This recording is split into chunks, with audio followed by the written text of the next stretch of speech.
Hi, everyone. This is Richard Lenz with Real Acoustics, sitting with my good friend Sam Berkow of SIA Acoustics. And we're here to talk about This video is about Staggering FlutterX. Staggering FlutterX.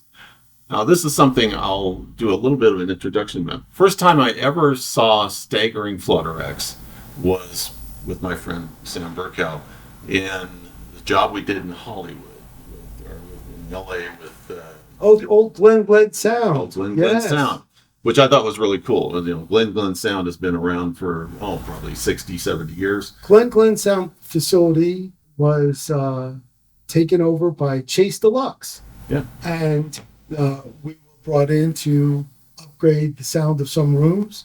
And they had a large stage that they wanted to turn into an ADR room. Right. And one of the issues was the sidewalls were quite hard. And instead of just deadening them out to make people feel a little bit more comfortable, I had staggered FlutterX. So let's talk about FlutterX first. FlutterX is a one-dimensional strip product. It comes in 5.5-inch widths, right. And it's a Prime 13 diffuser. 13. You want to explain what that is? So prime numbers have to do with quadratic residue diffusers. The higher the prime number, the more wells, the more different depths of wells that you have, and it gives you better definition in a quadratic, to keep it simple.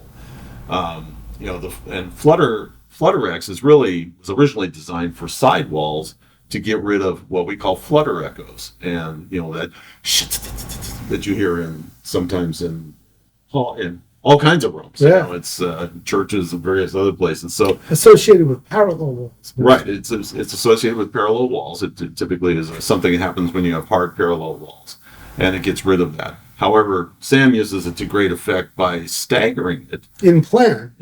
Is there a picture here of a staggered group of FlutterX? So I'll see if I've got one. I've got plenty. By staggering, what we do is we put a runner horizontally on the wall, so we can put some absorption behind the FlutterX. Right. Typically some mid-density fiberglass, 4-pound, 3-pound, 5-pound, depends on what we're trying to do.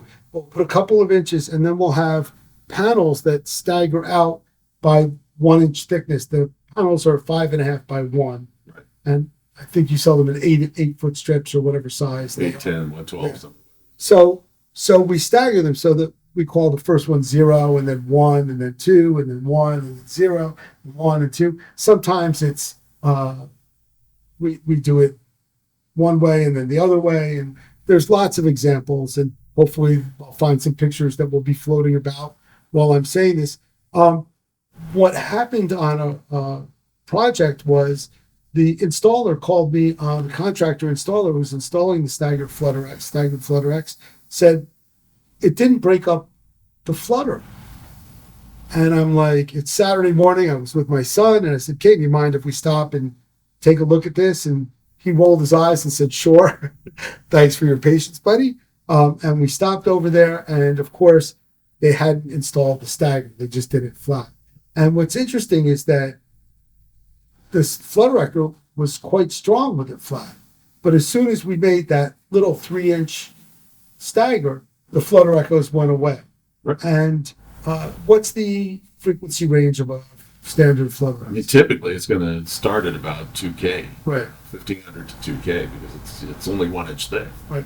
Well, by making the diffuser stagger over 3 inches, we extend that down quite a bit. Right. And it really works. It's been a great go-to for us. I've probably done it in 30, 40 studios. I mean, we have them in a lot of studios.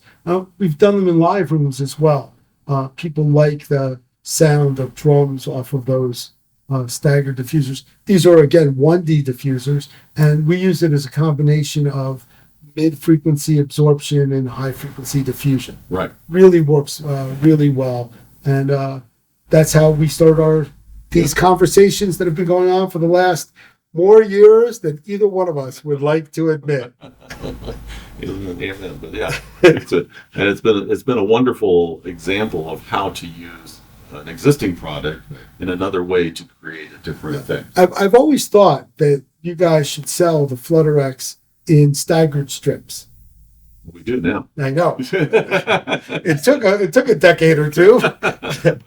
It's a good product. And this is a really nice technique that almost anyone can build. For you guys who are do-it-yourselfers, this is an easy one. The hardest thing is finding a nail gun that fits in the wells. Yeah. You got to get a nail gun that has the nose that fits in the well, so you can get it in there and hang the thing with essentially finishing nails that don't impact the look. You don't see the way they're attached. But it's been really effective, and I really like this technique. And it's now old school, but still very effective and has a nice look. And if you don't like the look, cover it with an acoustical fabric, which is what we did on the ceiling above us. Right. And it works just as well. Okay, so that's Staggering FlutterX. Oh, before we go, do you make a lower prime number FlutterX? Is there a FlutterX 11? I thought I read about that. Originally I did. Right. But the 13 was, everybody kind of just... Works better. Yeah, works better. And everybody adopted the 13. We are now making a new one called Flutter Max. Wow. It's 2 inches thick. Sure you don't want to call it FlutterX S2? That's What is going to be different about Flutter Max? well, aside from obviously a lower frequency range that it works in, it's going to be monolithic, so it allows us to put it on walls and still get rid of flutter echoes, but actually have more diffusive performance in a lower frequency. Yeah, and Much like the good down. but it's still an inch, or is it now 2 inches? It's 2 inches thick. It's 2 inches thick. That sounds really interesting. Yeah. How come I don't know about this? Because we haven't introduced it yet. Oh. This is the first time we've talked about it. So it's Sam, meet Fluttermax. Yeah. Fluttermax, meet Sam. You heard it here first. There you go. Fluttermax for real acoustics. Have a great day, everyone.